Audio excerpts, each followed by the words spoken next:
Thank you very much, Catherine. Thank you for having us here today and for organizing this excellent series.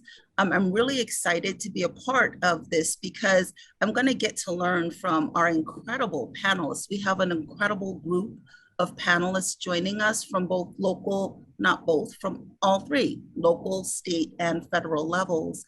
And I just wanted to say that as each of you have joined us, please know that you're doing a great service yet again to your community by sharing your expertise in this field. And so I'm going to give a brief introduction of our panelists and then turn it over to them to further introduce themselves. And so we have Adrian Frederick Newbold, who is a civil service engineer. Adrian, could you tell us a little bit about yourself? Yes, good morning. Thank you, Crystal. Thank you all for having me. I'm honored to be part of this incredible panel, and I'm so happy to see that so many students are registered to see what a great career public service is. So just to give you a little background, I am a project manager and civil engineer for the Port of Los Angeles. I earned my bachelor's degree in civil engineering with an environmental emphasis from Loyola Marymount University. I then went on to get my master's degree in civil engineering from UCLA. And I started working at the Port of Los Angeles as a student engineer my junior year in college. And I just fell in love with the maritime industry and public service, and I've been there 17 years. And I made my way into project management while I was working there. I earned my project management certificate from UCLA Extension and then went on to get my PMP license. And I also have a PE license, which is an engineering license, and an International Code Council certification. So in addition to that, I serve on several boards. I'm on the COPRI Technical Board, which is a ports engineering board. I'm also an active member of American Society of Civil Engineers, Women in Transportation, Women's International Shipping and Trade Association, the LMU Council for Industrial Partners, and the International Ports and Harbors Association Risk and Resiliency Committee. And to give you a very short synopsis to wrap it up about the Port of LA, as you can see from my background, this is the Port of LA. This is located in Southern California in the San Pedro and Wilmington communities. And we are the #1 container port in the United States. We have 7,500 acres. And to put that into perspective, that's about over 5,000 football fields. So hopefully that gives you an idea. We have 43 miles of waterfront, and our cargo value last year was $297 billion. So that's a little bit about me, and I'm so excited to hear from the rest of you. Thanks again for having me. Wow, thank you very much for joining us. We really appreciate your being here with us. Also, I would like to introduce Timo Wilkins. He is an instructor at Cal State University, Dominguez Hills. And Timo, if you would introduce yourself, please. Yes, good morning, and thank you, Crystal, for having me on this panel. Very excited about this to share some of my background and experiences. So to give you a little synopsis, I started, as you might imagine, many weeks ago, many years ago. I started as an engineer, and I was involved in designing control systems for power plants. And that was just a fascinating field. And then in 1979, the gentleman that was running part of the project management office for my company asked if I would like to become the head of the engineering department's scheduling division. And I thought about it and I said, yeah, that sounds like fun. Okay, I'll do that. And so that was really my entry into the project management profession. So obviously I wasn't a project manager at that time, but I was responsible for the scheduling and the cost control of the various projects. And then over the years, my responsibilities and opportunities expanded, and I've been managing projects, been involved in the project management arena ever since, until I retired somewhere a few years ago. And so since then, I'm just teaching the project management certificate course here at Cal State Dominguez Hills. I actually developed that program back in 2007 from scratch, and it's grown. So we have a second instructor joining us now because of the demand for the course. So that's very heartwarming. I've been a member of Project Management Institute for many decades. My PMP certificate number is number 729. That gives you an idea here. We now have well over 100,000 PMPs, so I was one of the early ones, which is another story in itself. But in any case, so through PMI, I do volunteer work, I do presentations, I've written some papers and given presentations. My work background has been, I'd like to say, around the block in all directions. I've worked for on software projects, engineering and design projects, construction projects. I've worked for customers as well as contractors. So I've been on both sides of the contractual equation. And I've worked in private industry as well as on public projects. So I'd like to say I've seen it all, and I can pretty much appreciate the difference of what goes on in the different industries. So with that, I'm delighted to be here and look forward to sharing some more of the information we're looking to share. Thank you. Thank you very much. And as our guests see, you're going to get a range of experience during this panel today. And so I would like to now introduce Pamela Irving, who is the Chief Acquisitions and Business Operations Chief for Acquisitions and Business Operations. Thank you very much for joining us, Pamela. Can you go on and introduce yourself more? Well, first of all, thank you all for having me here. I really appreciate being asked.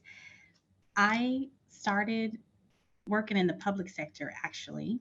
I started my career at the Walt Disney Company, and I worked there for a number of years. I was laid off due to job redundancy, and then I started my federal service career at the Internal Revenue Service. So you could say that I went from the happiest place on earth to the saddest place on earth. It was a bit of a transition, but not too much, because Disney loves their acronyms, just like the federal government. So I just had to remember where I was because some of the acronyms were the same. So I was at the Internal Revenue Service as an internal revenue agent, where I audited taxes in the small business, self-employed area. And that went from individuals that owned small companies at home all the way to $10 million companies where I had to audit S Corps. From there, I went to DCMA, the Defense Contract Management Agency, because I wanted to go back to what I liked, which was acquisition. And I stayed there for a while. And that's where I was able to become a part of the Federal Executive Leadership Board. During that program, it was a wonderful experience. So if it comes up at your agency, tell them you want to participate. You get exposed to a lot of different organizations in the government. You get to learn things about yourself and put yourself out there. With that program, though, you're going to get out of it what you put into it. So again, if you see the email, go ahead and sign up. I know some of you aren't in federal agencies, but if you choose to, please participate in that program. From there, I went to the Los Angeles Air Force Base, where I am currently. I started as an acquisition program manager, and technically I am still a program manager, but I moved around on base in various programs. I started in the old MilSatCom area. We worked on various satellite programs. I was part of a ground program. I moved to SY, where they do those secret squirrel projects. And then I became a part of the cross mission ground area, where I currently report to the director of that area, Colonel Turnbull. We're responsible for a large portfolio of ground systems, and it's wonderful. I love being here. I get to do program management things as well as work on the finance side of the programs, and I truly enjoy it. So thanks again. But so that's not all I do. I do volunteer. I am a sexual assault advocate for the YWCA Greater Los Angeles in my spare time. And there I respond to calls from the community if survivors want to report being sexually assaulted. So I'll respond and go to the hospital with them and sit with them during the examinations. I get calls from police stations to go be with survivors if there is a lineup, or I do court accompaniment. Thank you for having me. Wow, thank you for all you do. Thank you. That's you know, heart tugging actually.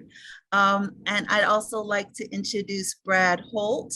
And so, right, as you see, our guests are going to give a thorough introduction of themselves, but I will just say what I have listed is Operations Program Lead and Capital Improvements. Brad, could you tell us more about that? What do you do? Well, I think I do a little bit of everything. As the operations program lead of capital improvements, I oversee about 160 different projects in our capital improvements business line. So we cover a lot of things at NAVFAC, which is the Naval Facilities and Engineering Command. So if you think of the Navy, we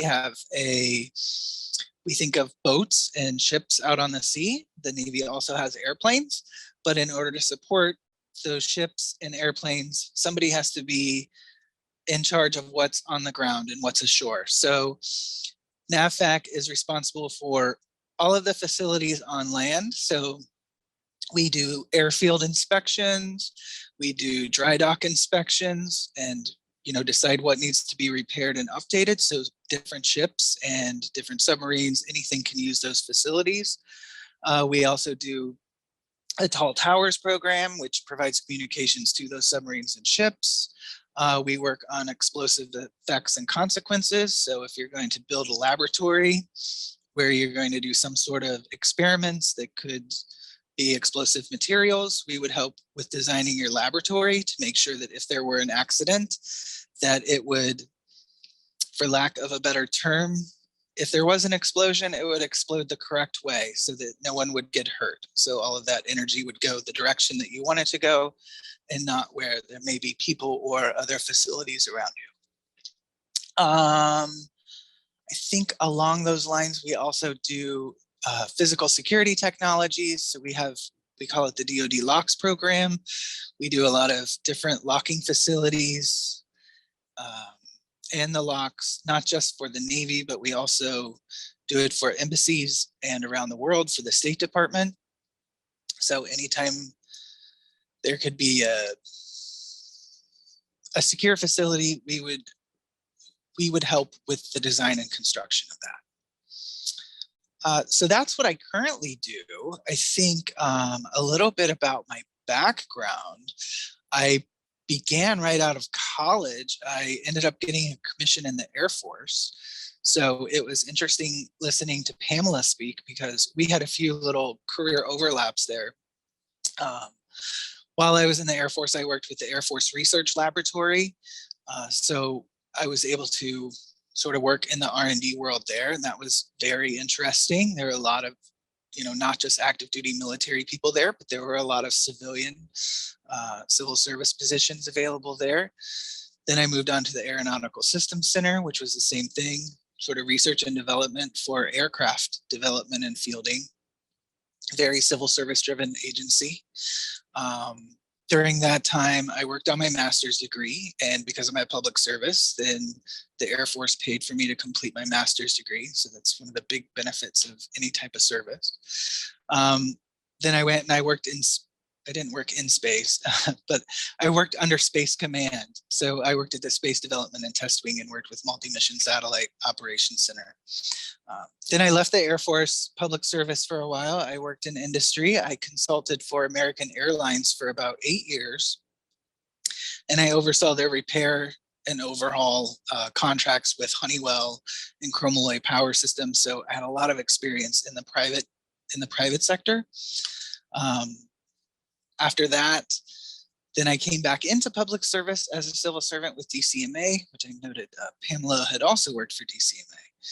And then I became a logistician with NAVFAC, with the Navy, and then onto the position that I'm in now. So it's been a very interesting career path. And I think if I had been in college and I said, this is what I want to do, and this is where I end up wanting to be, I never would have imagined that that's where I would be. So.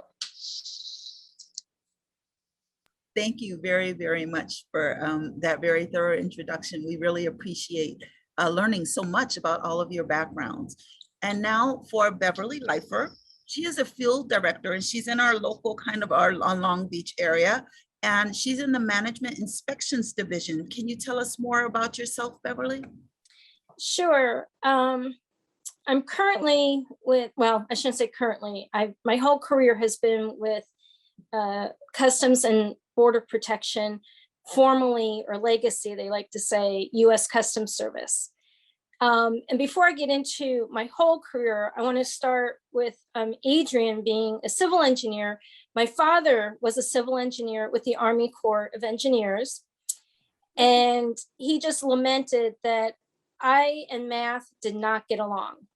And he tried teaching me how to draw a straight line. And I just couldn't get it straight. It may not have been wavy, but it wouldn't just be up and down. It kind of went at angles and everything. So I decided to go into a major that I wouldn't need math. And I started as a customs inspector here in Long Beach. And I had no clue what a customs inspector did. My sister worked for Customs as a criminal investigator, and I just thought, she was my idol, my older sister, and I just thought, wow, that sounds really cool. So I went into criminal justice and got a co-op with Customs in DC. And it was with Internal Affairs, criminal investigations, and there weren't jobs in the criminal investigator positions at that time. There was a hiring freeze for them. So everyone told me, become an inspector, you'll learn about customs, you'll be the best investigator possible because you'll be the only one who really understands what customs does, even though at that time I didn't. So I got a job here in Long Beach at the seaport as a customs inspector, went to the basic academy, and I was just, my mind kind of blown, because you may not realize, but customs inspectors deal with numbers and math when it comes to tariffs and duties. When you come from a foreign country and you went overboard shopping for souvenirs, like I often do, and I would figure out how much they owed. I also figured out for imports, or helped with figuring out duties and things like that, the tariffs. So I thought, oh my gosh, what did I get myself into? Someone, my table seat, one of my peers or fellow students, actually had to show me how to figure out percentages on the calculator. That's how bad I was. So anyway, as I said, I started as a co-op. My full career, 34 plus some years, has been with Customs and Border Protection. At 35 years and minimum requirement retirement age, I'm not going to give my age away, but I hope to retire in a year. Actually, it's 10 months. So that's another thing that's really good with the government is I'm not, 20 or 30, but I'm not even yet 60, and you can retire fairly early with a good pension and a 401k type retirement plan.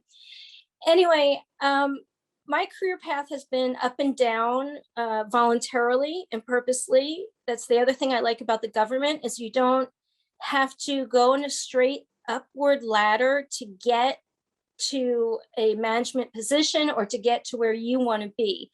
So as I said, I started as a customs inspector here in Long Beach, work in the seaport, sometimes the airport. So I've been on those ships, Adrian, again, without realizing what I was going to be doing. And then took advantage of opportunities, what we call TDYs, temporary details, and just to learn more about customs and to do different challenges within customs. I transferred my first voluntary downgrade, transferred to Baltimore, Port of Baltimore, worked at the seaport and airport there. Some of my proudest moments were some narcotic seizures that I initiated, researched and analyzed and actually found. Then from there, I went to our Office of International Affairs, and because of the way the system works, and I won't go in great detail because that may be something I can discuss later on, but I actually went up over 2 levels over what I was when I took my downgrade, and ended up at the Office of International Affairs. 3 years of traveling around the world to the not so touristy spots. I was a course developer, instructor, inspector, and we would go to developing countries to work on their infrastructure, training customs officers and police officers on narcotics smuggling and things like that. How to, not the smuggling, but how to find the smugglers. From there, I took my second downgrade, went up to Montreal, Canada, to work at our pre-clearance airport station as a supervisor. I had reached a level that to go anywhere, you really had to have supervisory experience. And I had not had that yet. I got my upgrades within Office of International Affairs. So, and they were all, journeyman level. So I decided I wanted that experience for my career. So I took that downgrade, actually, went there for a few years, was offered a position or asked to apply for a position with pre-clearance management at our headquarters. So I went back up. I actually went to a fairly high level and managed our Caribbean and some of our Canadian sites, got to travel with that. So that was actually a lot of fun, and went to some nice spots instead of the Tajikistans or Turkmenistans of the world. And then we became CBP, Customs and Border Protection, and there were different opportunities. So I decided to apply for the Ottawa pre-clearance port director and had to take a downgrade. So that's what, my third downgrade, I think.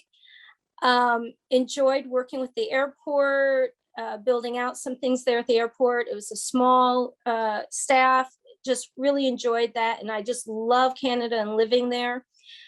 And came back to DC with the Management Inspections Division, where I am now. Again, up 2 levels. I was working in DC at the time. They asked me to come out to Long Beach, California, to be the supervisor or field director out here. Before this webinar, we all on the panel were talking about titles and terminology. And my field director title is not the official title. It's Supervisory Inspections Management, sorry, Supervisory Management Inspection Specialist. I prefer field director. It's a little easier. And what we do here is, I can't say we audit or that we're auditors because we're not certified, and GAO would frown on us calling ourselves auditors. That's what they do. But basically the same thing. We do primarily management compliance inspections, ensuring that offices are complying with procedures, policies, and laws. And we do some policy assessments as well, or we call focus assessments on certain programs. So I get to travel for that too. Sometimes not the greatest spots, more of the hot spots as well as weather goes. Being located in Southern California, we do a lot of the southwest border, San Ysidro, the Ajos in Arizona. And I dare you all to look up Ajo, and you'll see it's not really a tourist spot. At least San Ysidro, we can spend the week or stay in a hotel in San Diego proper. But anyway, that's where my career has taken me. Like I said, kind of a roller coaster, up and down and in different areas. And what I really want to emphasize is with the government, it gives you so many opportunities. I don't have a degree in program management or project management. I don't have any training in project management. In fact, I asked Catherine, are you sure I'm on the right panel for this? But that it's just, the opportunities are just great. And you don't have to stay within your field or your major. So I've enjoyed it. I've had the best 34 years of my life.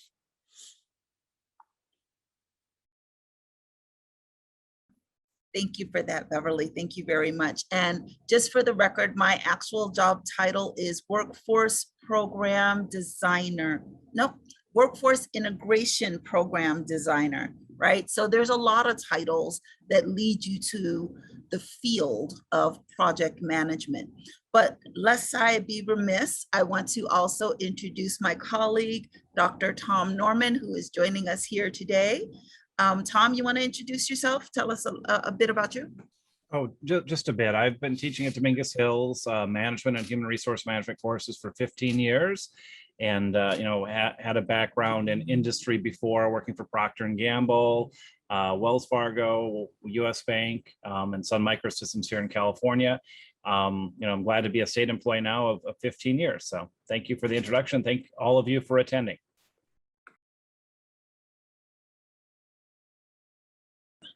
And while Dr. Norman is joining us today, right, we have our project management panelists, but I challenge you all to think broadly as you've listened to some of the introductions about what project management is, because in many of our tasks, in many of our jobs, you'll see that the skills are pretty similar in what we do, even though we do it in very, very different fields. I consider myself a program manager. And so there's some language things we could talk about here, right? What is a project manager? What is a program manager or a operations manager? And so I'll open this up, but I want you to think broadly about the skills we discuss, as well as the job titles and the different industries and opportunities between private and public sector. Here we're talking about public sector and public service.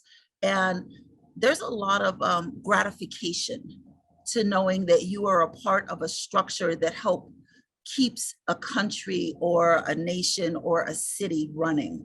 So keep your minds open. Please do ask questions.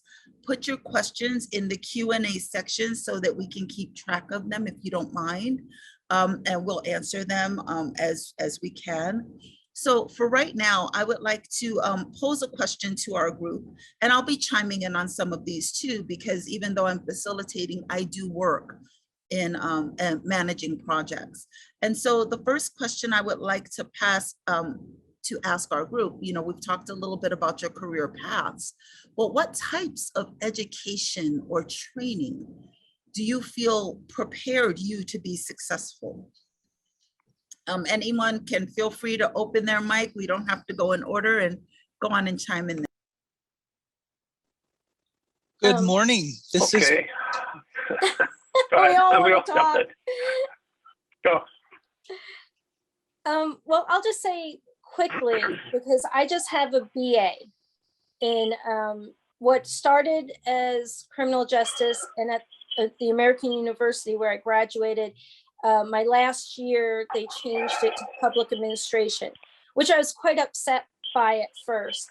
And then I kind of got it that, that's what I'm in. I'm in public administration. A lot of my training that I've received was within the government. That's another really good thing. All my leadership training has been provided by CBP. Some great, that they were a week long, or actually it was like a 3-week series. So 1 week each, called the Command Leadership Academy. I'm still going through training. We're having some leadership training, 6 sessions, an hour, sometimes turns into 2 hours because they're so interesting. We get to talking. But really when it came to education before my career, was just the BA. The best thing I ever did, and if you have the opportunity, was I was a co-op student which is pretty much the same as intern, but paid. So I got, I was lucky on that way, but it also time in as a co-op student applies to my service time. So that helps with my pay, with what grade level I entered at full time. So I really encourage, if you have opportunities for internships, one, it's a way to learn, but it also can get your foot in the door, especially with government service. I didn't necessarily have to go with customs at the time. I would still get that time in service.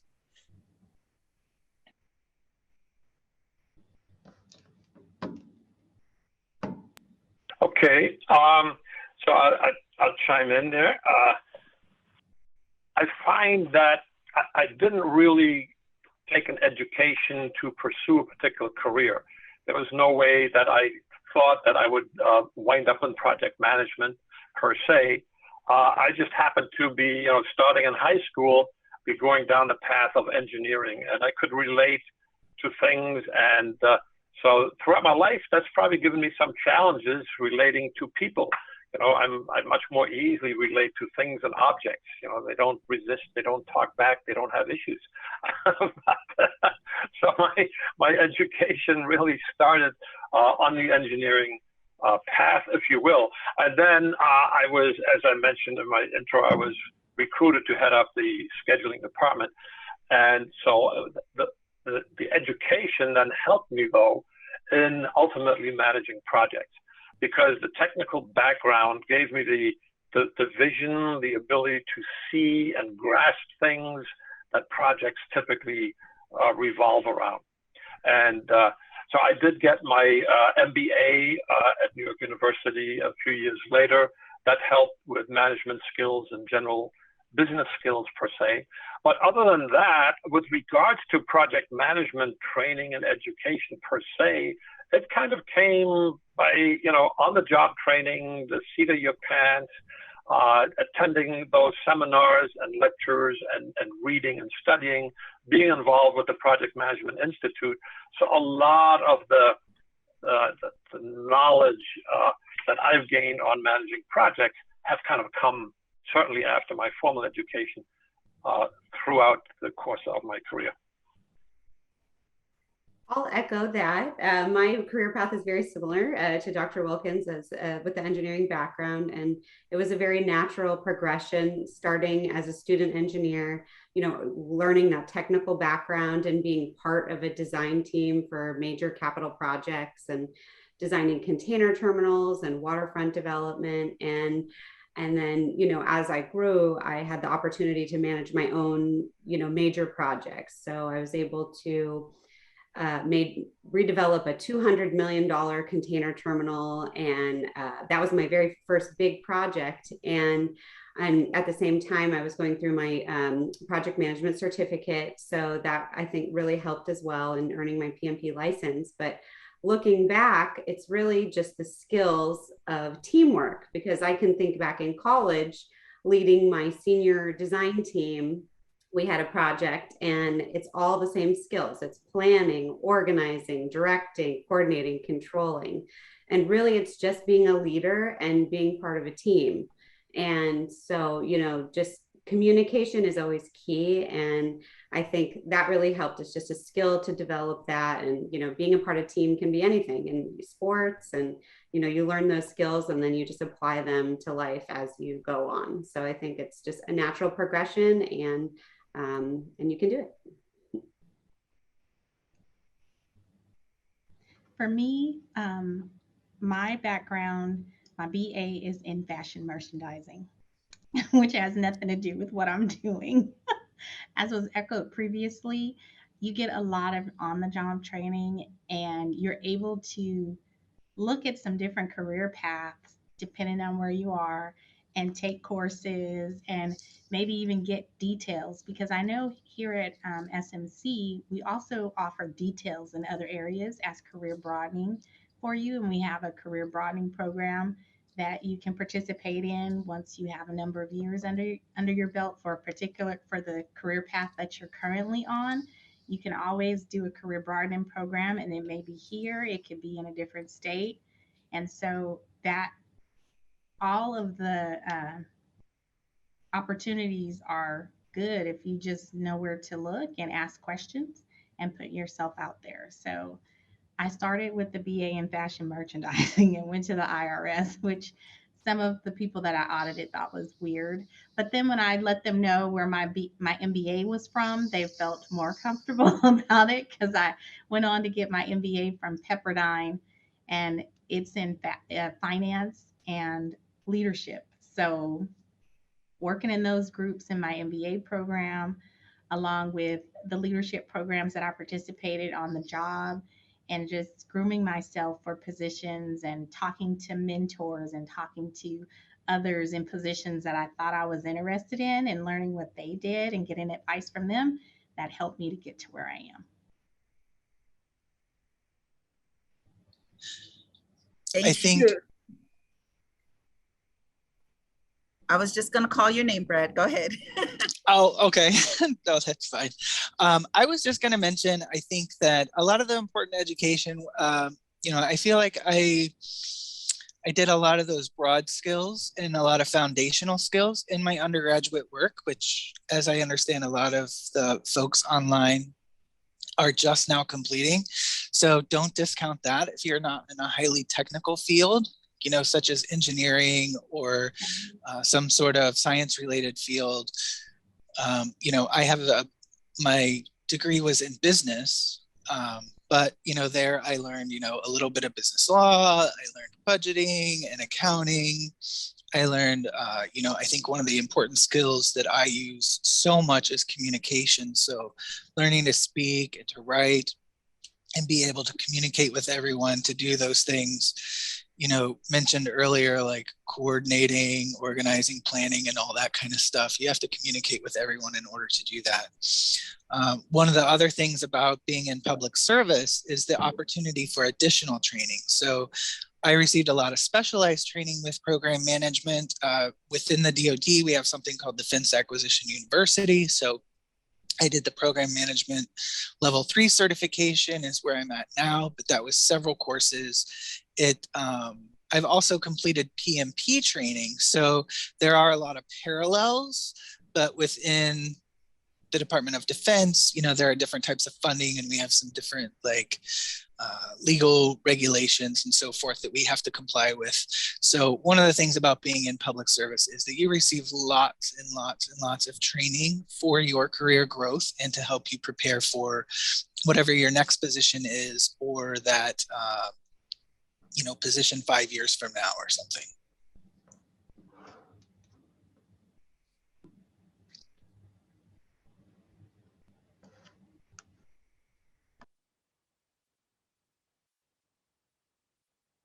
You're muted, Crystal. My window disappeared on me, and I was getting very nervous. I was like, wait, it's gone. Okay. What's happening? I was going to add just one little addition here to the training topic. I found the best way to learn is to teach. You've probably heard that teachers are the best students. And yes, I can say that as a teacher, yes, we are the best students because we are forced to dig deep into the material and to become totally familiar with it. So I have actually learned more about project management as a result of this project management certificate program that I'm teaching, because I was asked to take that over in 2007, and there was nothing there. I had to develop the whole program absolutely from scratch, and I was literally hours ahead of the classes, class time of the students as I was doing this. So I learned so much in just developing that, getting all the thoughts together and focused for discussion and training. So if you have an opportunity to teach somebody something, jump on it, even if you're not totally comfortable doing it, because once you're committed, now you're on the hook. You have to do a deep dive and you're going to learn. You'll be amazed.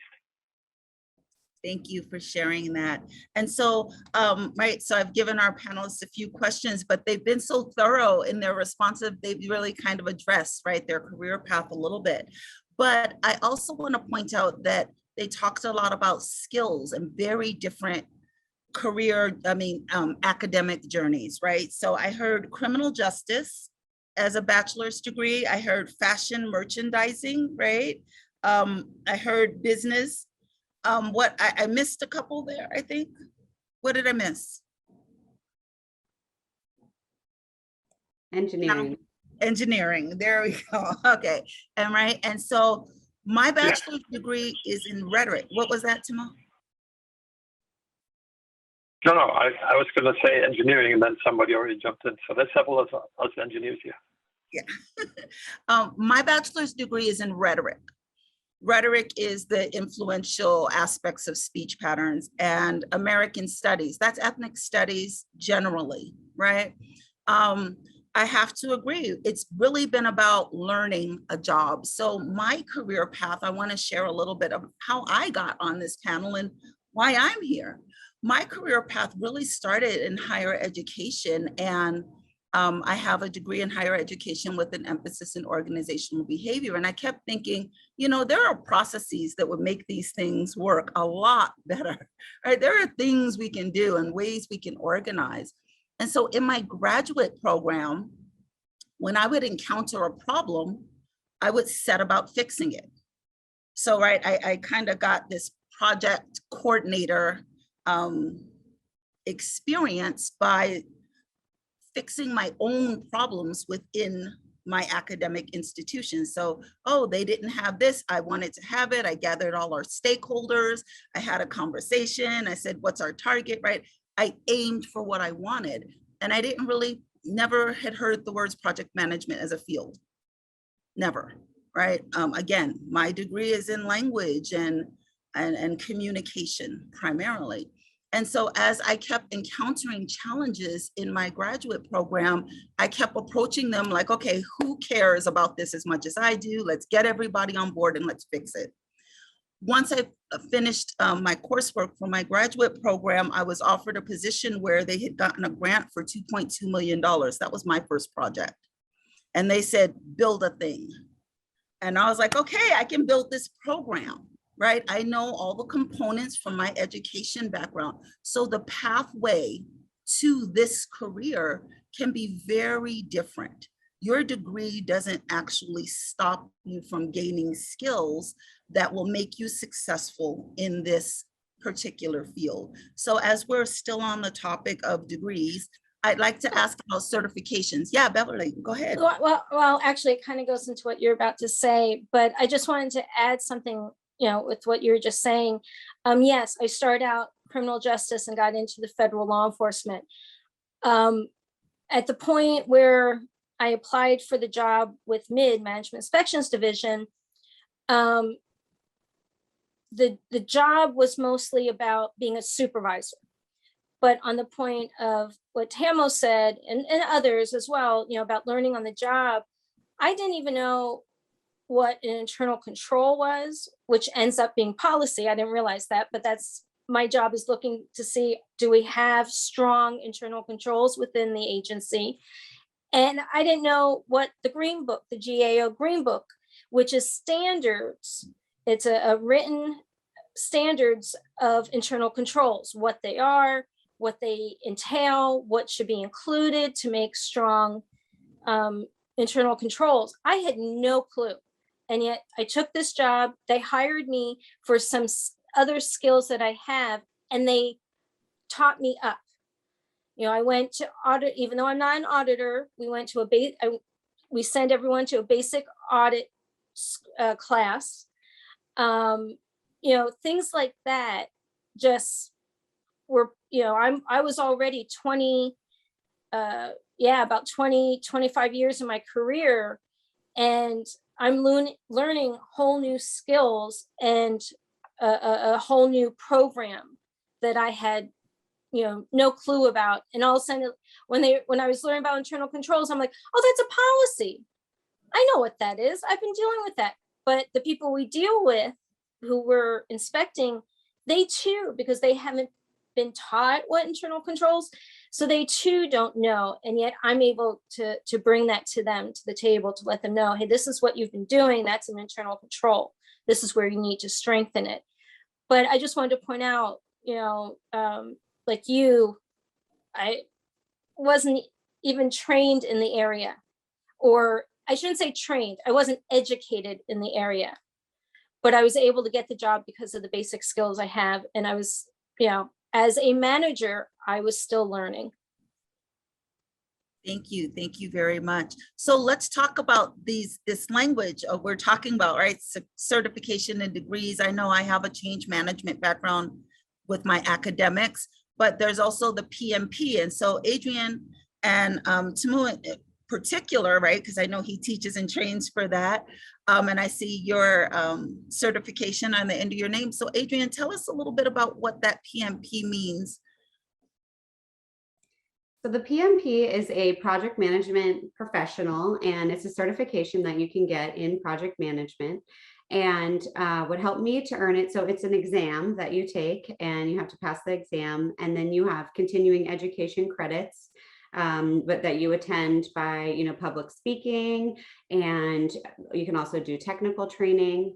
And the reason that I got into it is because I was offered through public service, the project management certificate.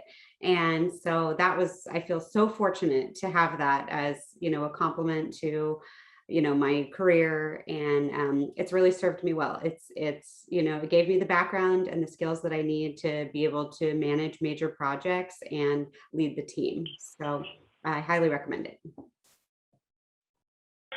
I have found that the vast majority of companies that want to hire project managers are now insisting on the PMP certification.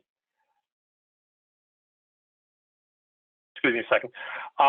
So it is, of course, very, very important. And PMI it's a global organization that offers the PMP certification, so it is recognized worldwide. It is getting a little bit tough to obtain the PMP because they require a certain amount of work experience. And I was just looking at the information just a week ago. I found out that they seem to have tightened up the work experience requirement. I think they used to allow any leadership position in a project environment to serve or be recognized as work experience. But now they're phrasing it as it has to be in a project management position. Well, that's a whole world of difference, because to be a project manager, a lot of people that aspire to get the PMP, they're not at that point yet.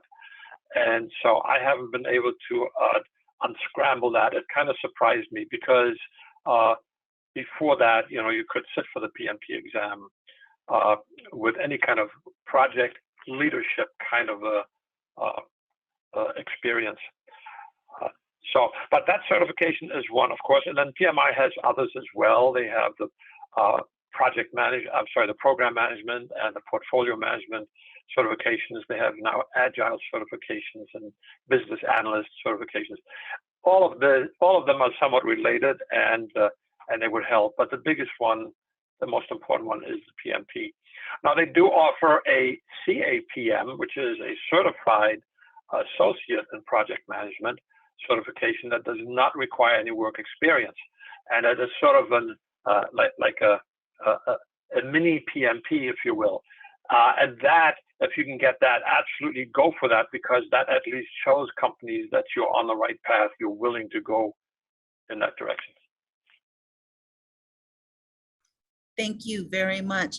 Pamela, Brad, you want to jump in here? Tell us, what do you think about this certification? Is this one that you hold, or do you hold any certifications in this particular field? I do not have a PMP. I went to PMI training for the PMP, but I didn't sit for the exam. Within the DoD, like I said earlier, we have a project management certification that is similar. I hold that. It's project management level 3. I was in the logistics field for a little while, so I have logistics level 3 as well.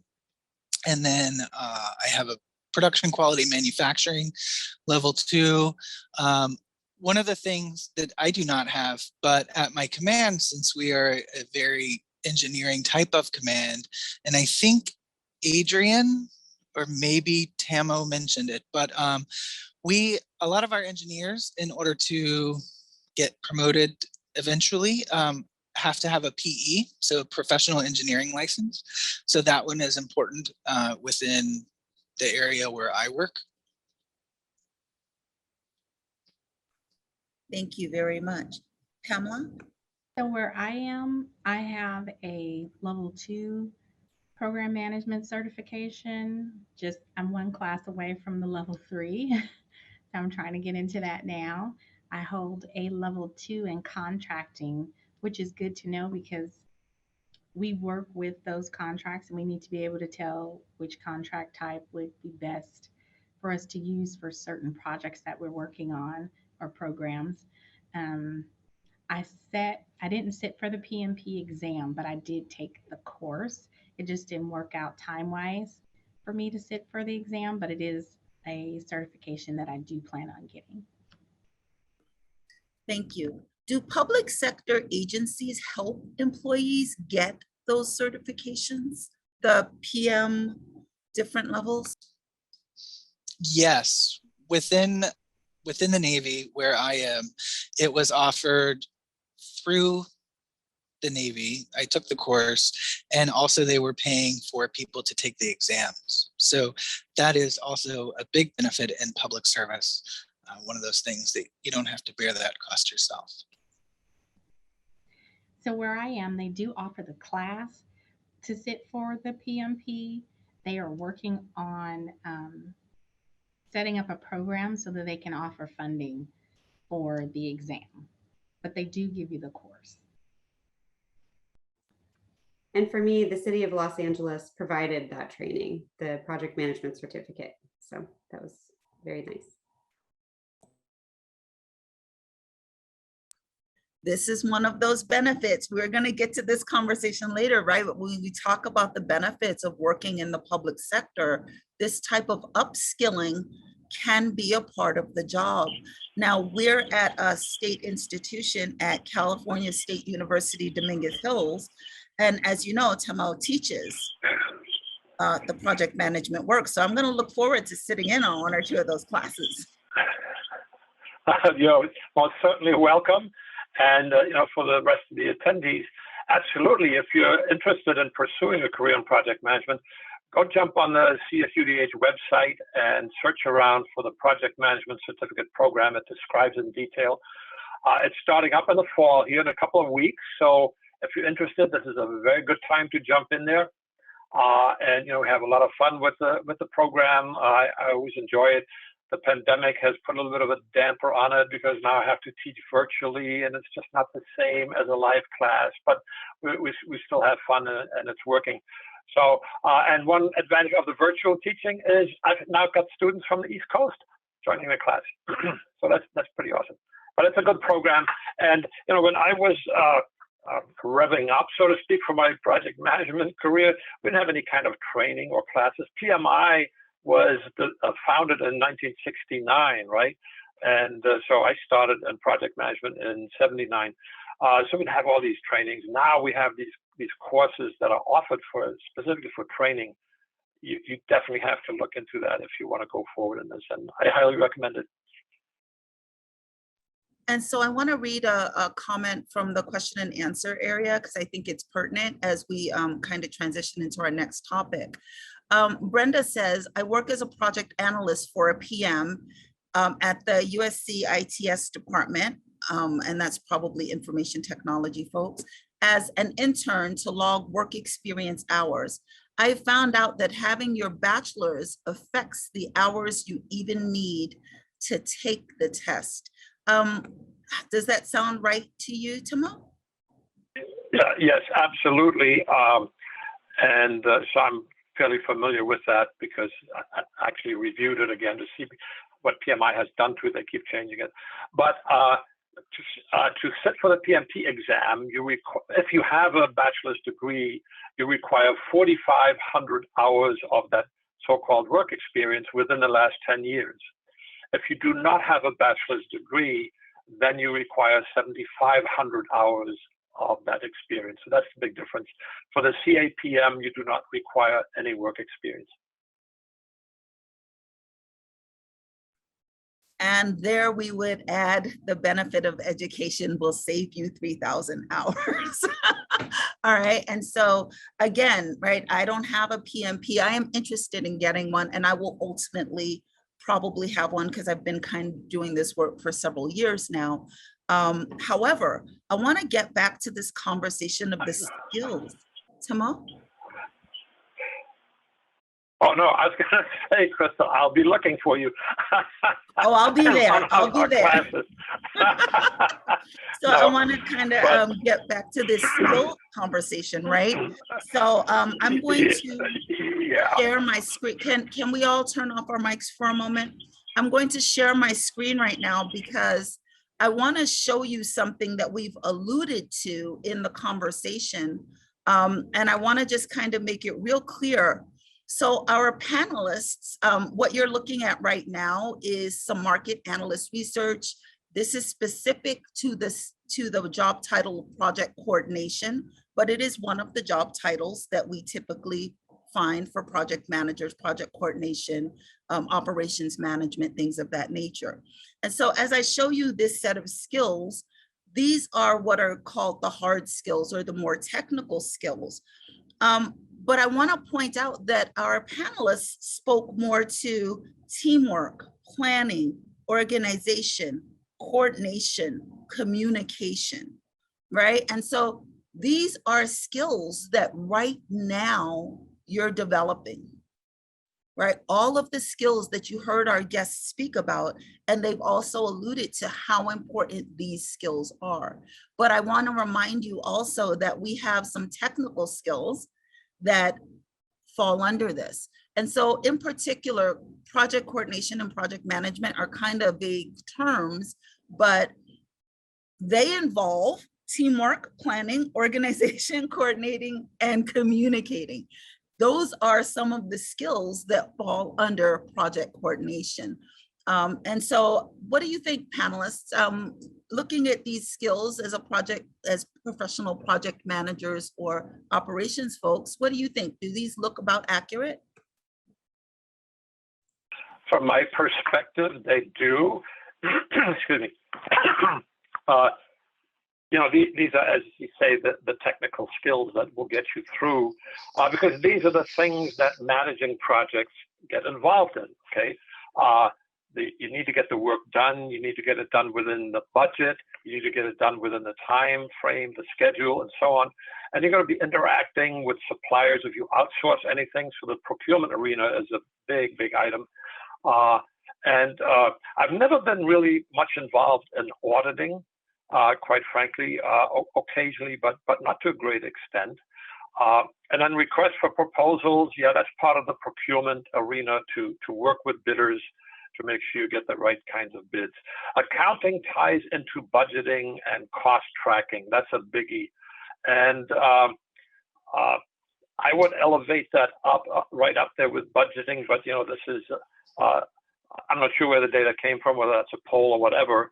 So, but yeah, I found accounting needing to interface with project teams from a budgeting and cost management standpoint was very, very important. So these are the hard technical skills.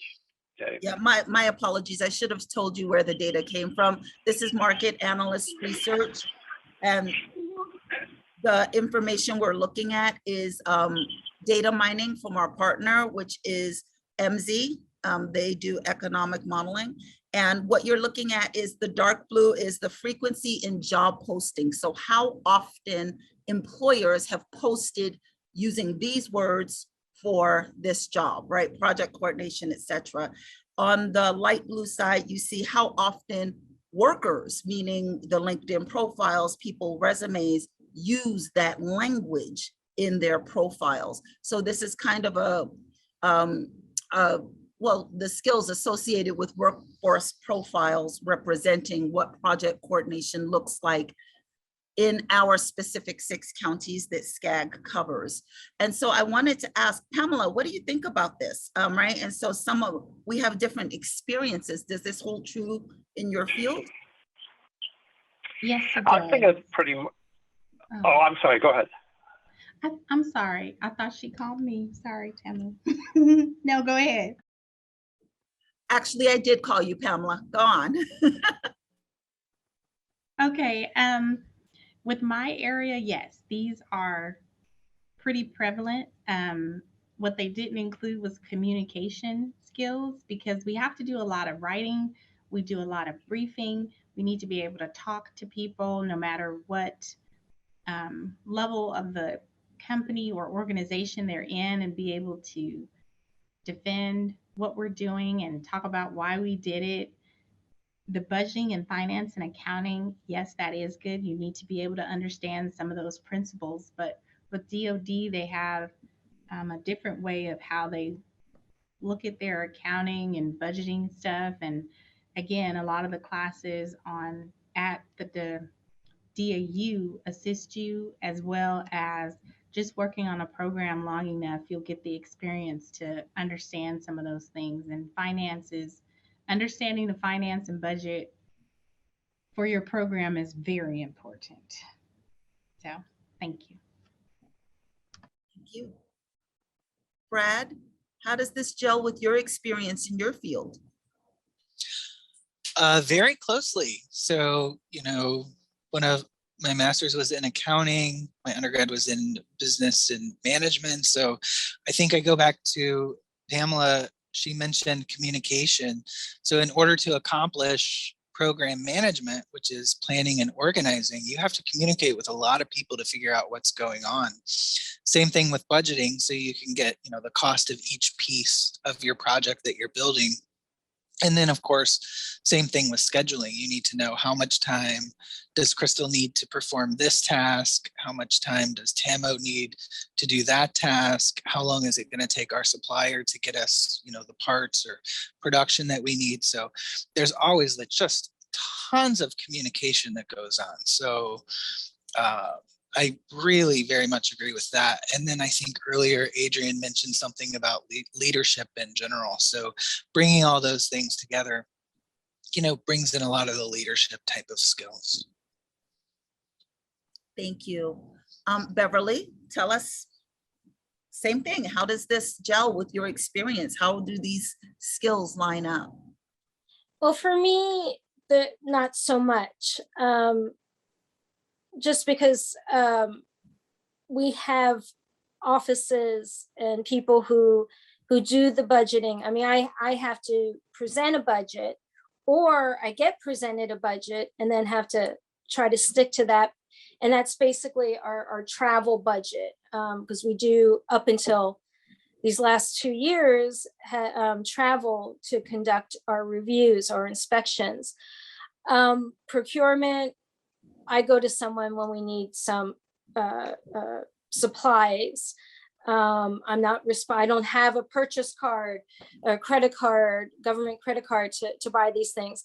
But when it comes to project schedules, definitely every year in advance, we schedule our inspections for the next fiscal year. We have 5 field offices. So we schedule where each office, and we do it kind of together because we don't want more than one team going to the same site. So we'll get a list of, based on risk assessment, like 150, 130 locations, offices within CBP, such as ports of entry, border patrol stations, or administrative offices. And we go through them together, and we have to pick where we're going. And then we have to do a budget for that, present a budget. How much is it going to cost? How many team members are needed to conduct this review? And that's especially important if we're traveling and we have limited money. Sometimes requests for proposals, we do submit, individuals submit it, but especially the field directors, the supervisors will submit proposals of types of review, or what to review, as I mentioned earlier, about policy assessments. I may be out in the field conducting these compliance reviews, and I may notice, the same issue, the same non-compliance keeps coming up, and it has to do with the policy itself. There's a conflict in the policy. It's not so much that the office isn't complying, it's they're not able to comply, or they don't understand the policy. So then I would write up a proposal. The auditing, as I mentioned, yes, we do auditing, but we can't call it auditing, and it's not the numbers auditing as most people may think of, like with accounting, or did you overspend, things like that. We're, again, our type of audits are inspections or reviews for compliance, and then also looking at internal controls to see if they need to be strengthened. So I'm not quite needing all of these. My top skills, I would say, which I think would do well in project management, is analytics. You need to, for what we do is you collect information and data, and that comes through communication. We do interviews, we ask questions, we review documents, we have to compare the documents to the policy, to what the answers of the interview, things like that. So the analytical part, I think, is the top hard skill, learning how to collect data, learning, and this is all part of that analytics, interviewing, developing a rapport. We don't go in like we're interrogating people. It's that communication skill again. Sometimes we actually have to, kind of stroke hands, get them comfortable with what we're doing and who we are. Especially, we used to be under our internal affairs, which, as I mentioned earlier, that I had started with as a co-op, is they're like the police who police the police. So when they heard we were coming, they thought, oh no, something's wrong. I mean, majorly wrong. And we had to explain to them what we do. So again, that communication, explaining what we're there doing, and that we're not the gotcha police. We're, that old saying, trust me, or, I'm with the government, I'm here to help you. It kind of is that way for us, because as I tell managers in the field, you'd rather it be us, we're internal, to tell you what's wrong and how to strengthen the internal controls, than to have the Government Accountability Office or the Inspector General coming in and inspecting you and telling you what's wrong, because those reports go up to Congress and affect our budget, our support from Congress, whereas we just report to executive management, letting them know how things are going. That's bad enough if it's going really bad, but it's better than Congress calling up our executive management to the Hill because of an IG or GAO report. Thank you. And Adrian, what do you think? Yes, these very closely align with what I do as well. I think majorly it's the project coordination, budget, and schedule. But I want to echo what others said, that I feel like communication is missing. And in what I do, we really manage capital improvement projects from the entire life cycle, from planning and design through construction and operation. So that's coordinating with stakeholders, for example, a container terminal, working with a shipping company and making sure that we're designing the infrastructure that they need, or with a waterfront development for public access, understanding, the needs that they have, if they need, the facilities that they need, if they want a concert venue and restrooms and, all the important things that you need for public access. So anyway, I wanted to mention just a couple buzzwords that I think fall under project coordination, but they are skills, throughout the life cycle, is change management, which I know you're very familiar with. And because, things, you have to be able to manage change throughout this process, and then also monitoring. So when things are completed and in operation, it's important to go back and well, actually throughout the entire process, each stage, you need to monitor it to be able to keep things on schedule and on budget.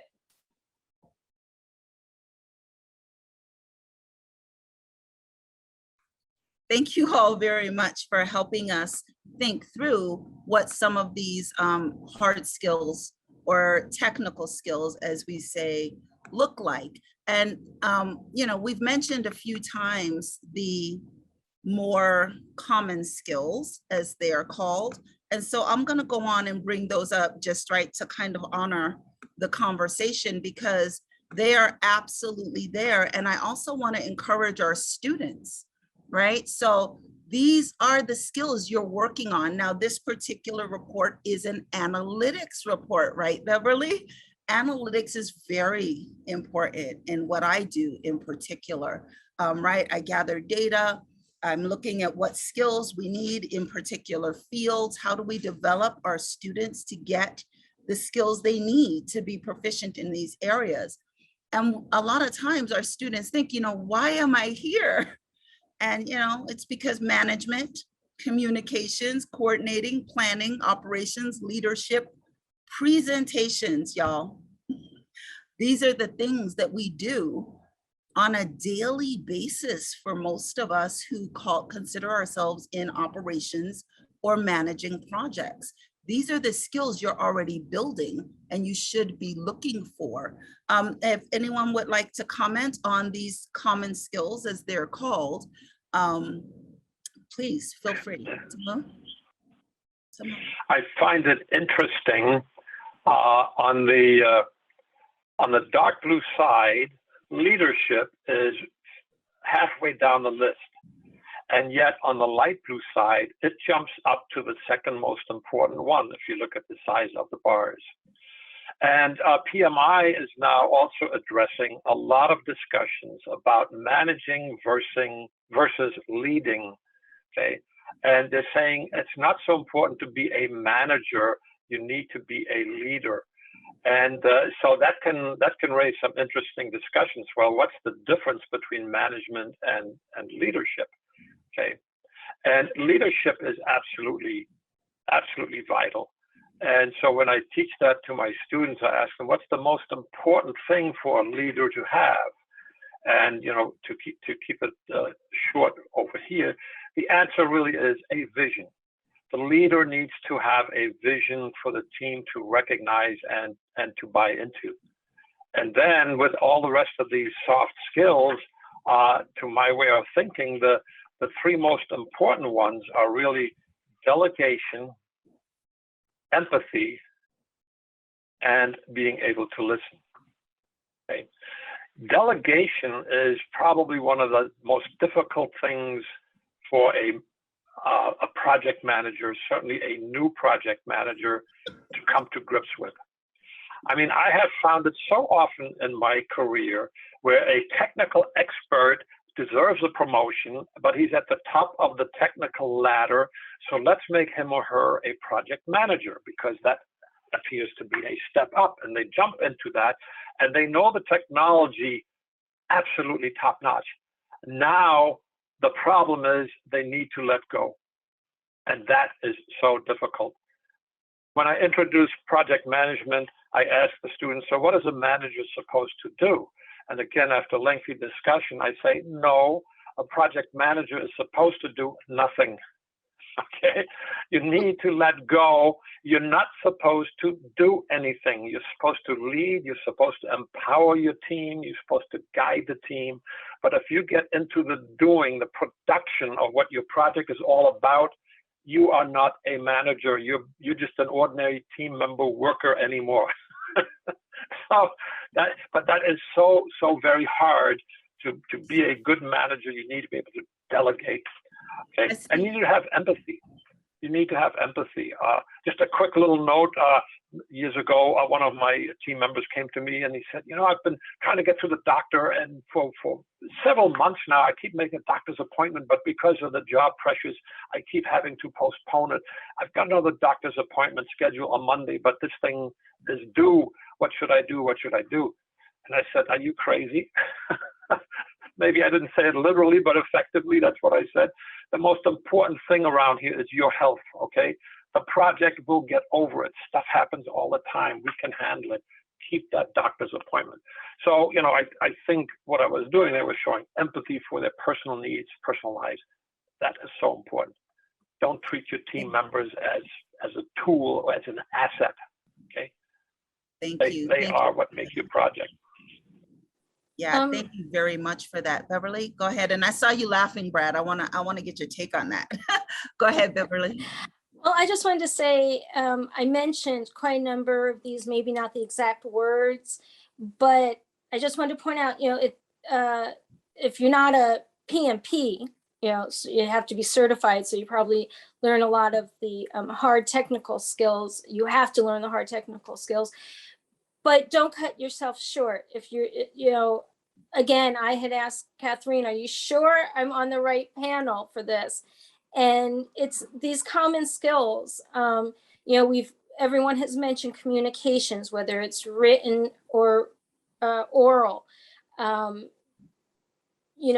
I had mentioned, just doing interviewing, the coordinating, working with more than just yourself. I mean, when we do our reviews, we have to coordinate with our team, our local team, our headquarters. Then we have to, with the program office or operational office we're going to visit, we're going to review, we have to coordinate with their headquarters, and then downward, we coordinate them with the regional, if you want to say office, and then the actual location, the local management. And especially with the communications, you're dealing with all levels of employees. You're dealing with the person who actually is accountable for that program, whether it be the travel card or responsibility for firearms, things like that. You're coordinating with them, but then you're coordinating with their supervisors, you're coordinating with the local management, the port director or the sector chief, which then goes back to planning. That first big inspection schedule we have for the year, but then there is, through the review as well. And being flexible. Adrian talked about, change, being flexible. Things happen. The pandemic, we would go out to every site, mostly every site, to do our reviews so that we could do actual inspections, inventories, inspections of firearms, the serial number on the firearm that's etched in the firearm compared to the report or list of firearms, things like that.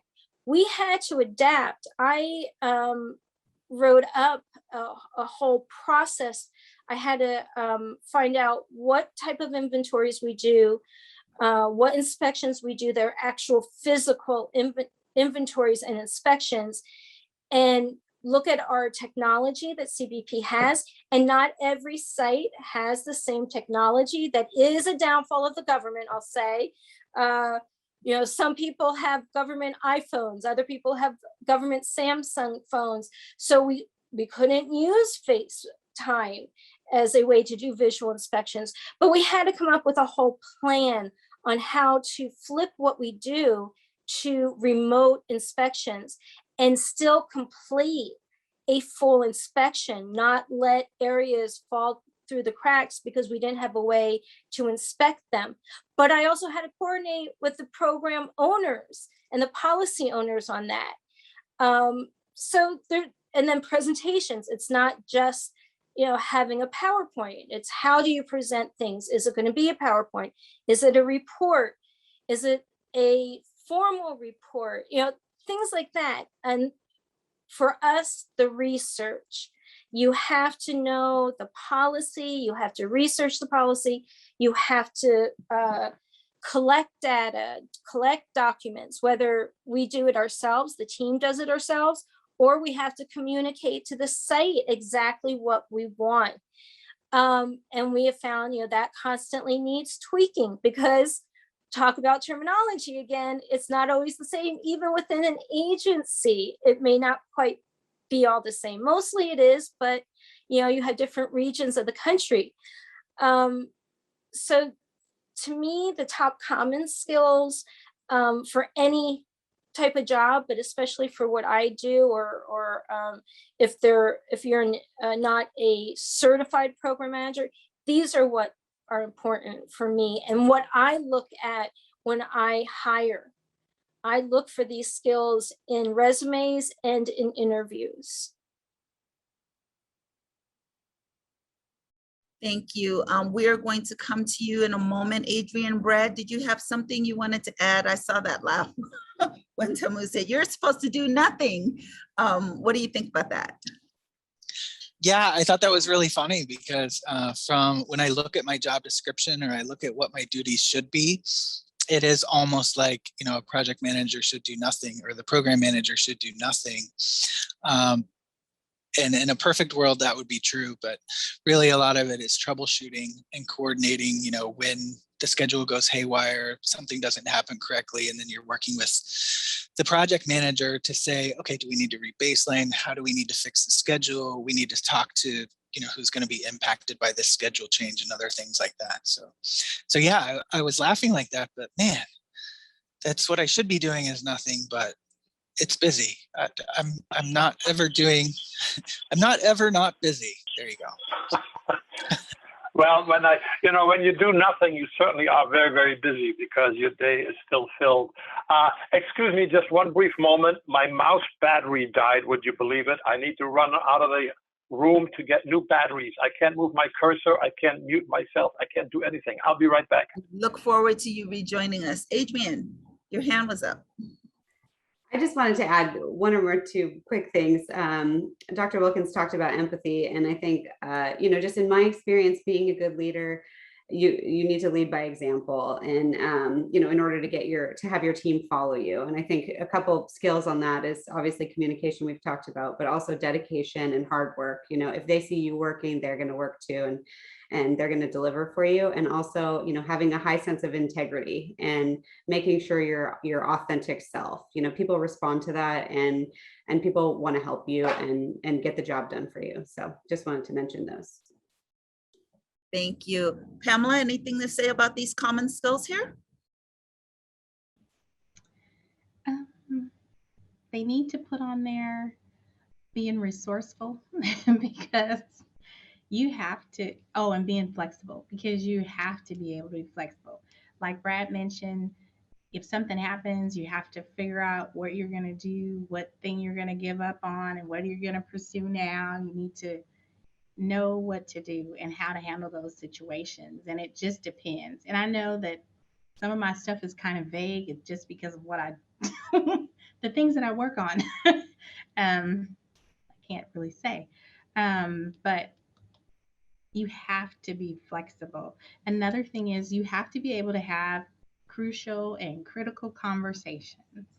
Some people don't like to do that. They get a lot of anxiety around telling people that this is not right, this is wrong, but you have to be able to do that.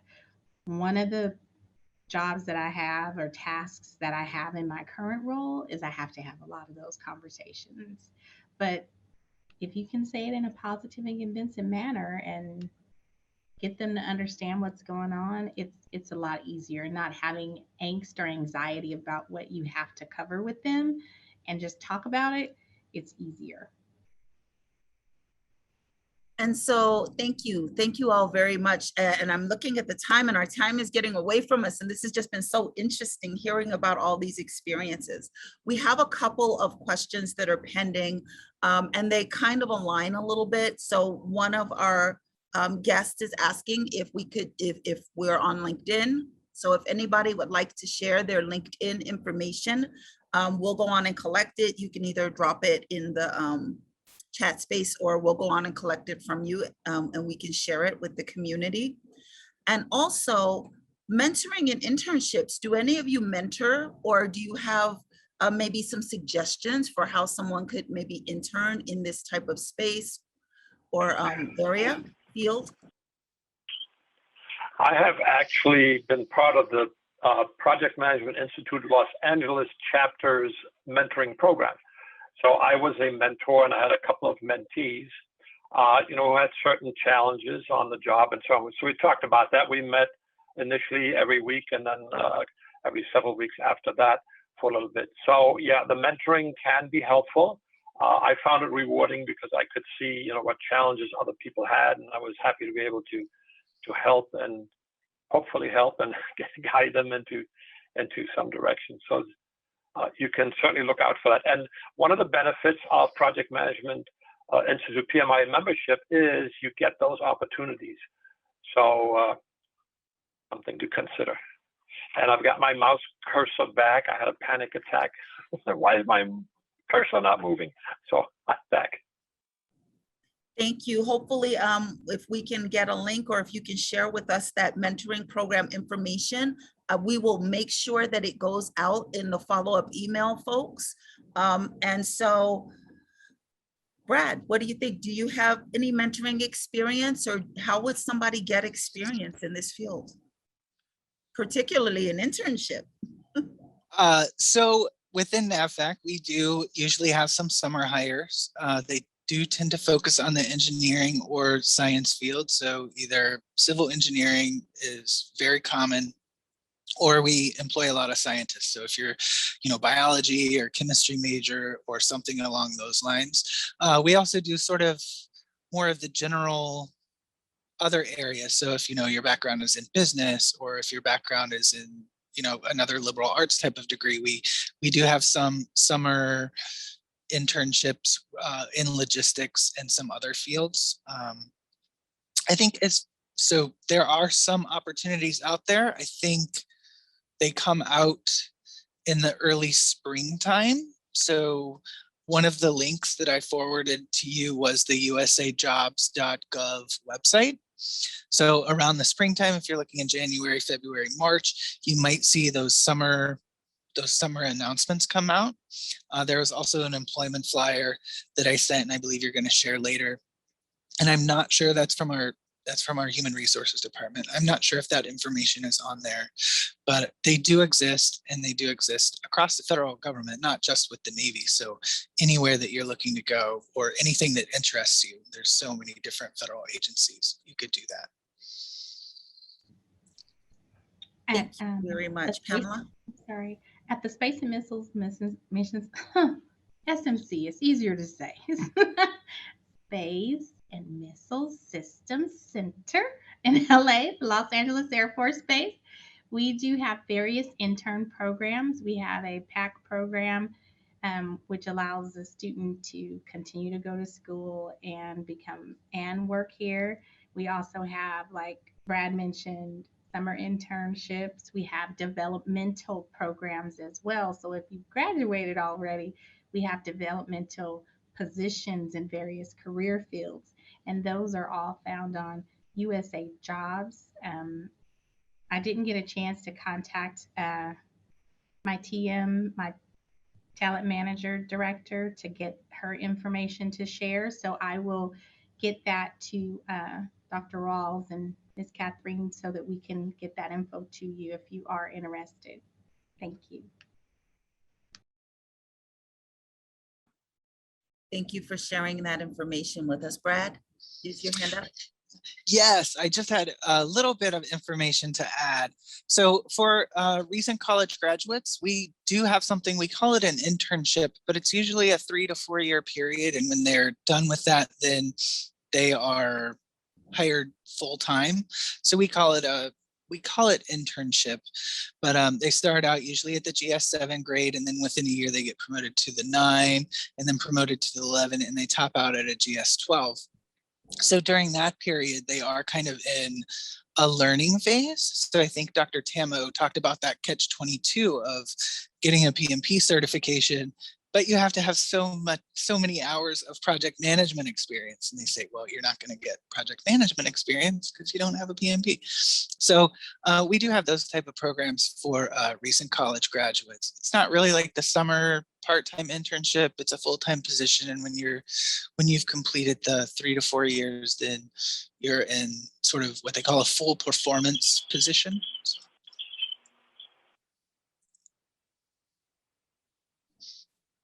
All right, thank you. Anyone else? Adrian, do you have any? Yes. Yeah, I'm sorry, Adrian, go ahead. It's okay. No, go ahead. Oh, I was just going to add on to what Brad was just saying. With regards to the experience that is so difficult to get, one thing to remember is volunteer work does count. So if you were a project manager on a volunteer activity, by all means, throw that in there, because sometimes that's overlooked. You know, we don't think of volunteering as real work, but don't forget that. Thank you, Adrian.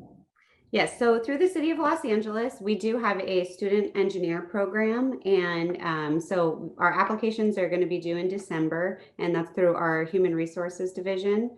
And as a fun fact, 25% of our entire division started as student engineers, and even our deputy director. So that's really exciting. So people stick around because it's such a great place to work.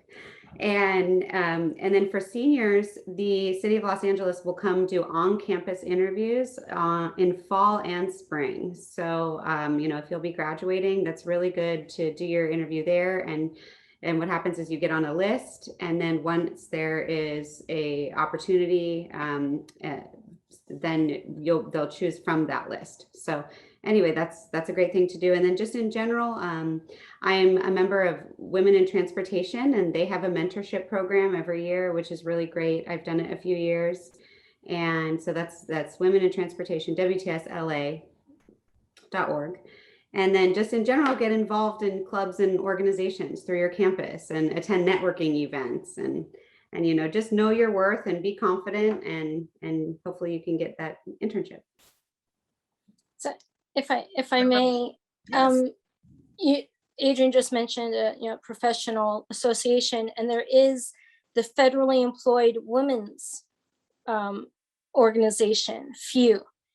And that's for any employee, any federal employee. You don't have to be a woman. And you can be at any level and in any position or career path. And they focus on both personal skills. I mean, for work life skills and your personal life, as well as the skills, those common skills. They have seminars. They have a training week. They did it last year virtually. It went really well.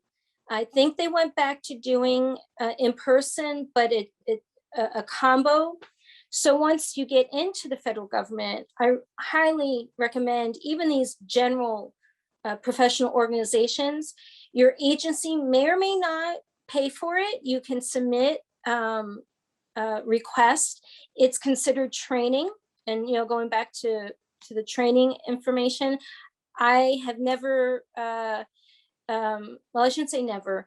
One time I was, but I've not been denied going and have had it paid for. We're talking several $100s usually, or a few $100s, but it's so worth it. I really recommend it. The other thing is keep thinking about mentoring once you're hired, and especially if you are, your focus or your career goal is to get into project management, but you couldn't get into it upon entrance because you didn't have your PMP or you don't have years of experience within the agency. Look for mentors, both formal and informal. CBP does have a formal mentorship program. It's open to all employees, but it's mostly geared toward the top operational offices, the law enforcement offices. But there's nothing to stop you to ask your supervisor or another coworker, team member to be your mentor, or not even a formal mentor. Just go and pick their brain. I mean, I've done what I think is mentoring for some employees that I supervise, but I won't call it formal. I just told them about my career, what I've done. They've come to me with questions, or, I have to make a decision. Do I want to go here or there? And we just talk it out. And to me, that's a form of mentoring. So don't short yourself, because there isn't a mentoring program, and take it upon yourself. I really loved it and enjoyed when employees came to me to ask questions, and not just about my career, but just in general. So, and you don't necessarily, our mentoring program at CBP, you don't even have to be in the same program office. We have someone in Miami in mid that's mentoring someone who's actually in another office. I think it's in our Office of Field Operations. So it can cross lines, and sometimes I think that's better because you broaden your knowledge, your experience, and your horizons, your career choices. Thank you. And so a couple of questions, right, as I'm thinking about all this and all these different experiences, right? I work in the public sector, but not necessarily in public service. How would somebody get started in these government jobs, and why public sector or public service instead of the private sector? Brad, you want to jump in and take this one for us first? Sure. I think I mentioned earlier, and I saw that you posted it in the chat with regard to usajobs.gov. So I believe every federal level agency is required to post their jobs there. So that's a great place to start. You can also, if you look over on the right side, you can sort it by agency. So you can start to see all the different types of things that we have. Also, all the different types of career fields that we have. So I work primarily with an engineering type of command or science-based, but there are so many different things. There's general arts, there are, graphic designers, interior designers, there's, engineers, scientists. I believe we've got someone from, Customs and Border Patrol. So there's all kinds of stuff in there, and it's anything that you're interested in. I'm sure that there's something there for you. Now I forget the second part of the question because I talked too much. Why public service and not, or public sector, public service and not the private sector? We hear they make a lot more money in the private sector. I hear that. I've served in both. So at present time, my salary is equivalent, or well, it's higher than what I made in the private sector. So I don't think it's all about money. I believe that you can do well. We don't necessarily get like large end of year bonuses and some things like that, but there are lots of opportunities out there. So I wouldn't let pay dissuade you. Also, I mentioned, our program where you start as a GS7 and you end up in a few years as a 12, like your 12 pay is very, very competitive for a recent college graduate. And you have a career path instead of going into the private sector where you don't necessarily know where you're going to go. But I think like why the public service sector, I think someone mentioned it a little bit earlier, but, contributing to something, for the community or some sort of community service. Within the DoD, obviously, it has to do with the Department of Defense, but we send over people overseas to, different areas that are affected, and we do water well drilling, for communities that don't have fresh water. We do a lot of humanitarian efforts where we send field hospitals out, like during Ebola. You saw the USS Mercy came into LA Harbor, so I didn't contribute directly to that, but the department that I work for did. So there's a feel-good aspect about that. But I think, like I mentioned earlier, there's just so many broad things. I mean, a lot of the things that I've worked on, I never thought that I would work on it. Like I worked on a satellite operations center, and I worked with explosive safety siting for buildings. And one of our groups in our environmental department works with communicating with whales. So some of the experience that you can get within the federal government, you really can't get in private sector. And like we mentioned earlier, training.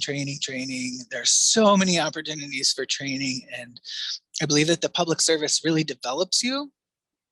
What I found in the private service is typically your position has an amount of money that is being made for the company attached to it. So sometimes they don't necessarily want you to move, or they don't necessarily want you to, you know, get promoted because they're not pulling in the same amount of money, or they're not, you know, making as much off of you. And I don't see that happening as much in the public service.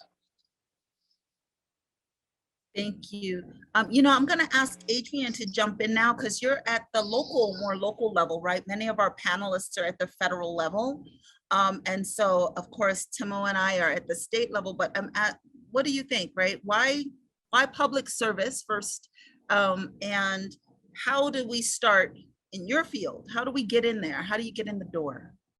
Yes, well, I love public service. You know, I've been with the Port of Los Angeles, which is a department of the city of Los Angeles, for 17 years. And I started as a junior in college, as I mentioned. And it's just the benefit. It really is something, like Brad said, it's something bigger than you. You're a part of, you know, the community that you live in. And it's really nice to be able to contribute to that. And you know, a lot of the benefits for public service is job stability. You know, this is, you have a job for life, pretty much. You know, you do a good job and you have a career path. And then the pension, the retirement. So if you work 30 years, you will have a pension. And that's just, you know, a lot of companies just don't have that anymore. And so that's a huge benefit of the city.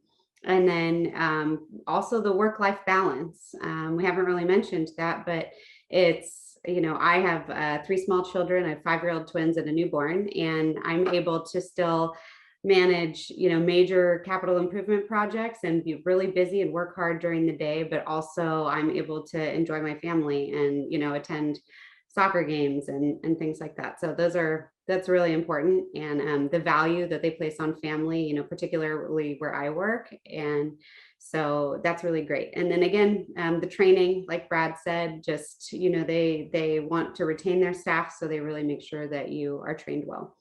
And something we mentioned earlier, the tuition reimbursement also. So I was able to get a master's degree and get a project management certificate after that, all, you know, with tuition reimbursement through the city of Los Angeles. So that being said, as I mentioned, you'll have there's on-campus interviews for all the state schools, and just go to your career center and find out the day when the city of Los Angeles comes.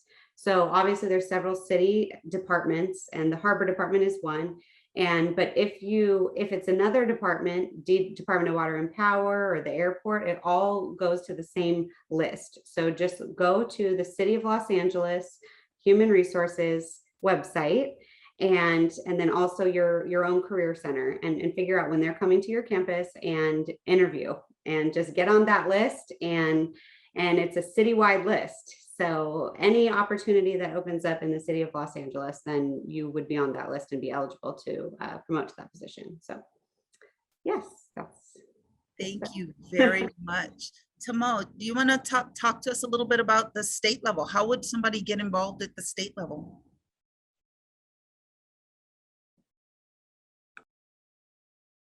Were you asking me? I'm sorry. Oh, okay. You know, that's not a question that I could really readily answer. I kind of just fell into it by accident. I didn't pursue it, so I'm not sure what the actual entry point or approach is. So I have to confess that I wouldn't be a good source of an answer for that. So you know, if luck counts, perhaps that is one avenue, but it's not very reliable.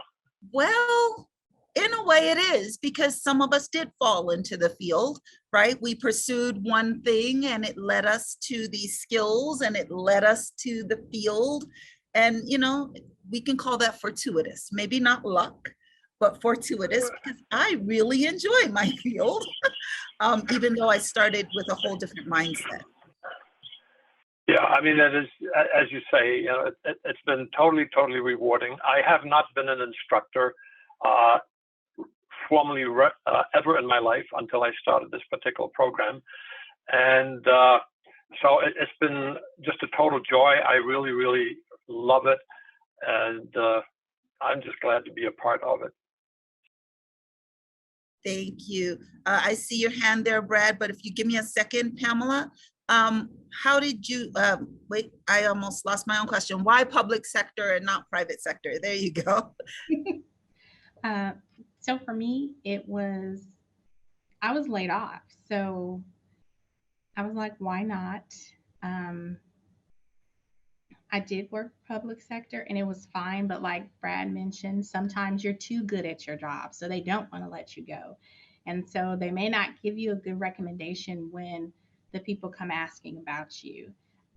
I like the public sector because with the job that I do, I can go anywhere in the US and work. If they have an opening, I just have to apply my skill set and the credentials that I've got, apply so I can move, and because of all the opportunities. So we also offer overseas opportunities for civilians, and you can go from 6 months to a year. And I just think it's great. And it's working for a bigger thing. So I have some nieces and nephews that are actually in the Air Force or other military organizations serving. So I'm a part of making sure that some of the equipment that they're using is great and working for them in the environment that they're working in. Thank you. Brad, you had your hand up? Oh, yeah, I was just going to comment on Tamo's thing about luck. And I would say what I've taken from most of the people here is most of them didn't think that this is what they would be doing today, especially when they graduated college. So I think luck, a lot of it is going along the way and building those skill sets. So when an opportunity does come up, even if you're not looking for it, you can seize that opportunity. So I always try to emphasize that to people. Yeah, I don't know who actually said that, but right, luck is when preparation meets opportunity. So folks, generate your own luck, get those common skills, those leadership and management skills, talk to your professors, reach out, job shadow, internship, do these things that we've discussed today. And then, luck is a matter of what you make. You generate, you get those skills and you get some practice and you talk to people and, serendipity, you make your own luck. And so we're at our time, right? It's only 8 minutes. I don't see any questions in the Q&A. I feel like we've answered them. If our guests have any final questions, feel free to drop them. Again, we only have a few minutes, but if you do have a question, we will also endeavor to, send the information in the follow-up email. So we'll kind of wait for some questions while I just thank our panelists for such thorough information, right? Such rich information about your own career paths and kind of what you do. And I know to some extent we have to be a little careful about talking about what some of you do, right? But in the scheme of things, this idea of the public sector as being part of something greater is also why I teach at a university, right? It's, I happen to have advanced degrees, but this is the public good. This is our future. And this is deserving of my time, in my opinion. And so I do see such a wealth of information. Thank you very much, Kelly. So one of our guests wanted to just appreciate all the information that you're sharing. So I wanted to give you a personal thanks and let you know that we will be sharing this recording with our guests. We've also had already one request. Can we put this on our social media? So, right, people want to share this information. And so we really appreciate you coming today. And so we'll just hang out here for another moment. If there are any more questions or if anyone has anything to say in our last 5 minutes or so. Oh, if I may piggyback on what Brad was saying, a lot of my career, the beginning of my, well, a lot of my career, I really didn't have a career path in mind. I didn't have goals of I wanted to be a specific place or a specific position or grade level or pay by a certain age or at the end of my career. It was all pretty much me just going out and saying, oh, you know what, that sounds interesting. I'd like to try that or move. I get bored if I don't have challenges, if I've, reached most of my challenges in a position or a place, then I want to go elsewhere. So I have moved quite a bit, almost 10 times for my career. But every time I enjoyed it, I got a lot out of it personally. And I believe I gave a lot as well that made differences, whether it be to individuals or a community or the public in general. As I mentioned, I've done narcotic seizures. I actually, something as simple as a food product that the FDA banned or said cannot come into the US and was supposed to be destroyed. And the people destroying it, I was to observe, and they just wanted to destroy the box. And I said, no, I need to see what's inside and need to destroy what's inside. And it wasn't the product. And it was actually investigated. It was a criminal offense. And it was a food product that had something in it that could cause birth defects or kill fetuses. So, it was only 5 boxes and something that was supposed to be so simple. I really got a charge out of knowing that, that I was part of that. I was the start of that. But all of it was just, I volunteered for things, the details to move, and you don't necessarily have to move. I mean, just what's great about, I think, all government agencies is you may start in one area and move to another area.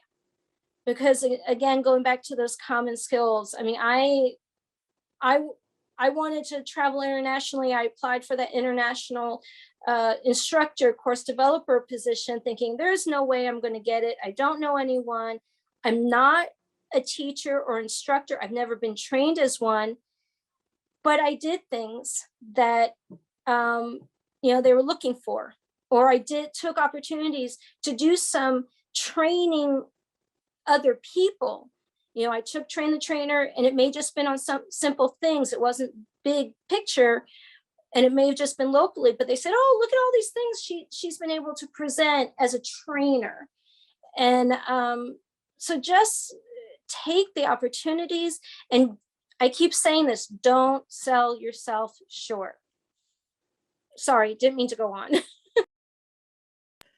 You didn't. That was very, very helpful, actually. And as we wrap up, I would like to leave all of us with really a piece of Beverly's story. She talked about going up and then going down a couple of steps and then going up a couple of steps and then going down a couple of steps, right? Some of us have talked about starting in this area and moving to that area and moving to this area. Another piece that we've heard is about being flexible, being able to pivot. But, and thank you, Catherine, so many of the skills that we have and that we've talked about today are transferable as well. So keep these words in mind, right? Be flexible, be willing to move and pivot and go where the opportunities are when you're presented with those opportunities. And so, right, use your skills, use your transferable skills, use your time in college to build those core skills, those common skills. We cannot stress communication skills enough, folks. Writing, speaking, presentations. I know you think your faculty members just torture you with presentations, but these are important skills. So if we can just give our panelists a round of applause virtually here. And I've left no time, but thank you for having us, Catherine. Oh, thank you so much. And once again, this panel did not disappoint. And I was taking copious notes to make sure we follow up on all the things, and all the links that I shared in the chat will be included in the email. And this is not a one and done. I mean, any members of the panel I know would be open to answering follow-up questions. You can probably find most of them on LinkedIn. I know if you need access to any federal agency, I'm always a resource for you. And very excited that we had this panel come together and appreciate everybody's time. And Dr. Rawls, you were a masterful moderator, as I knew you would be, and appreciate all your help with recruiting panelists for the other programs. And so we're ending right on time. So you managed your project perfectly. We came in under budget, on schedule, and accomplished our objectives. So good job. Thank you. Thank you.